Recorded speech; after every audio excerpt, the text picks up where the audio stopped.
When you control the mail, you control information.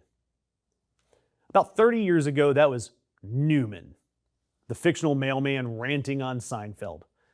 It was a joke. Yet the White House looks like they took Newman seriously.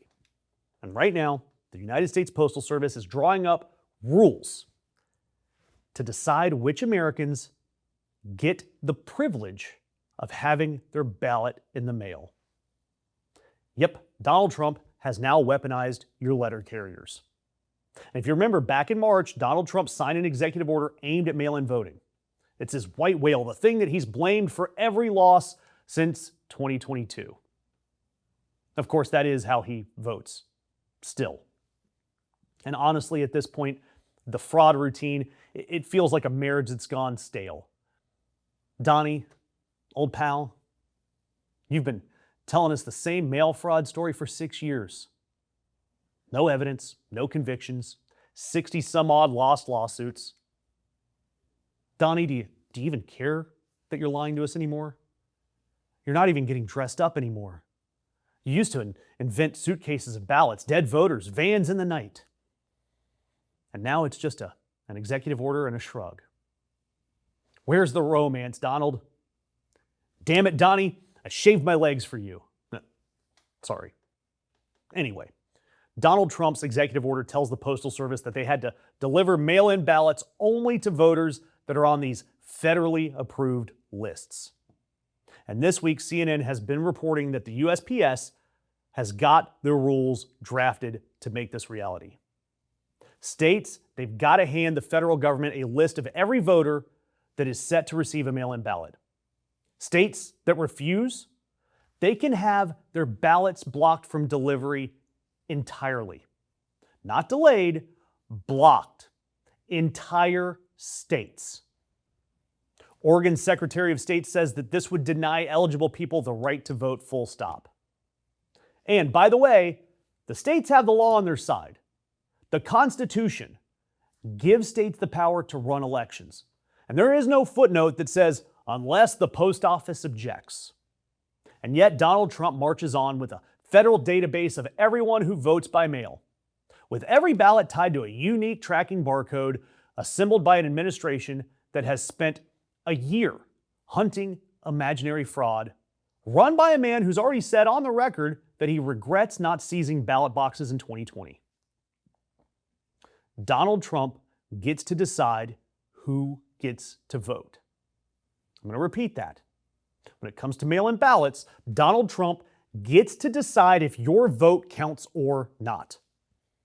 And I already hear it. The Republicans are saying it's just a list. Just a harmless federal list of which Americans vote. Which ones get to vote by mail, where they live, compiled by the same government that has been feeding state voter rolls through error-riddled AI citizenship databases that have been known to spit out thousands of false positives. Feel better? Because the way these lists work, an error just means that your ballot never shows up and you won't find out until Election Day when it's too late to do anything about it. And I just want to remind you, who does this mail-in balloting anyway, seniors? Rural folks an hour from a polling place? People working double shifts? Military families overseas? And you want to know who's most terrified out of all of this? Your postal workers. The National Association of Letter Carriers, the actual human beings walking the actual routes. They say that these rules could force carriers to decide which ballots get delivered. Their leadership called that very, very concerning. Quite the understatement. The Postal Workers Union went further and rejected the entire premise, saying that the Postal Service is not a tool for politicians to pick which Americans get which benefits. When the people whose professional creed is neither snow nor rain nor heat nor gloom of night, when they're the ones telling you that they refuse to be the velvet rope at democracy's door, listen to them. And thankfully, the fight is in court right now. 23 Democratic state attorneys general plus DC, they're suing. Congressional Democrats have filed papers warning that millions of voters' personal data is about to be vacuumed up into an inaccurate federal database.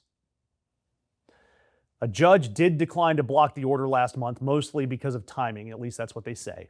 And these Democratic groups are pushing an appeals court to move fast on this. Because the midterms, they're not going to wait on that briefing schedule. Election law experts, they've been blunt that presidents simply do not have the authority. The Constitution hands elections to the states. But remember, he can't legally do that, has not stopped Donald Trump so far. And so, Donald Trump will not stop. And neither should you, because whatever happens in court, you can armor up right now. Go check your registration at vote.org. If you vote by mail, request your ballot the first day that your state allows and send it back the first day you can. And then use every state ballot tracker you can so that you can watch it land and make sure it gets counted. And if you can comfortably vote in person, this is the year to do it. The entire strategy here is to discourage you, making your vote just annoying enough that you give up. You cannot give up. It is your turn to out-stubborn them.